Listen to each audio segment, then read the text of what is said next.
When you hear the name Machiavelli, you probably think of cold, ruthless power plays. And you're not wrong, but for over 500 years, his book, The Prince, has been more than that. It's really a step-by-step guide on how to win power, and, maybe more importantly, how to actually keep it. So let's dive into this classic masterclass on political survival. Okay, so picture this. You've done it. You've just become the new ruler. The hard part's over, right? Well, not so fast. According to Machiavelli, the real challenge is just beginning. How do you make sure you're not just a temporary blip in the history books? That's the core problem he's trying to solve. So Machiavelli says there are basically two ways you can come to power. The first one, it's tough. It's full of resistance and struggle. And, interestingly, it's the one he respects the most. Why? Because it's built completely on your own strength and your own abilities. Now, to really get this, we have to talk about a key idea, virtù. And you have to be careful here, because this does not mean being virtuous or morally good. For Machiavelli, virtù is all about being effective. It's that raw mix of talent, strategic genius, and just sheer willpower that lets a leader grab control of their destiny. And this leads to something that seems a little backwards at first. See, a ruler who has virtù has to scratch and claw for everything they did. Taking power is this huge uphill battle. But, and this is the absolute key, that struggle is what builds the strong foundation for their rule. The difficulty is actually the whole point. Machiavelli's #1 example of this is a guy named Francesco Sforza. Now, this was no prince born with a silver spoon. He was a private citizen, a military leader who, through his own skill and with his own forces, fought his way up to become the Duke of Milan. He is the poster boy for the hard path. And this quote just nails it, doesn't it? Sforza won his power with enormous effort. But once he got it, keeping it was the easy part. Because he had built the whole thing himself, piece by painstaking piece, his power was secure because he earned it. Okay, so that's path #1. Now let's look at the other route. This one looks so much easier on the surface. It's paved with luck, good timing, and other people's help. But as Machiavelli warns us, it is a complete trap. Rulers who take this path, they don't really climb to power, they're just kind of placed there. Maybe it's their powerful family, or a rich friend, or they just got lucky. The rise to the top feels almost effortless. The big problem, their foundation is built on something that can vanish in a second. And here you can see the whole argument side by side. It's crystal clear. The path of virtù, or ability, is hard to win but easy to hold.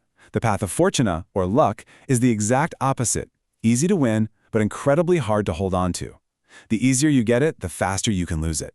So if Sforza was the hero of virtù, then Cesare Borgia is the tragic figure of fortune.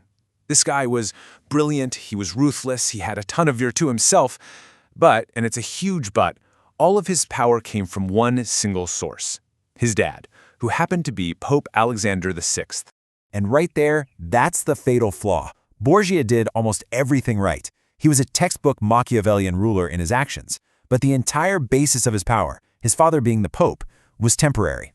The second that support system was gone, his whole state just fell apart.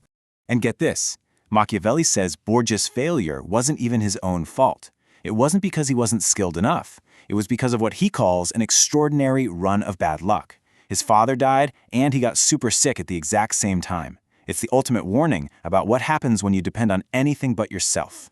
So, if you can't rely on luck or connections, what's left? What can you actually count on?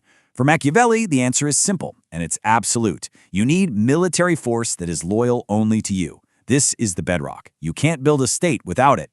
To get what the right kind of army is, first we have to talk about the wrong kind. And for Machiavelli, that means mercenaries, soldiers for hire.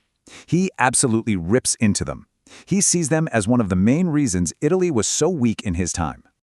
I mean, just look at this list. He calls them useless, dangerous, undisciplined, and disloyal. And why? Well, it's simple. They only care about their paycheck. They have zero loyalty to you or your state.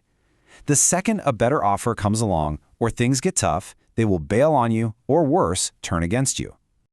So the alternative is both simple and incredibly powerful. The only army you can ever truly rely on is an army made up of your own people, your citizens, your subjects. People who are actually fighting for their own homes, their own futures. Their loyalty isn't bought, it's built in.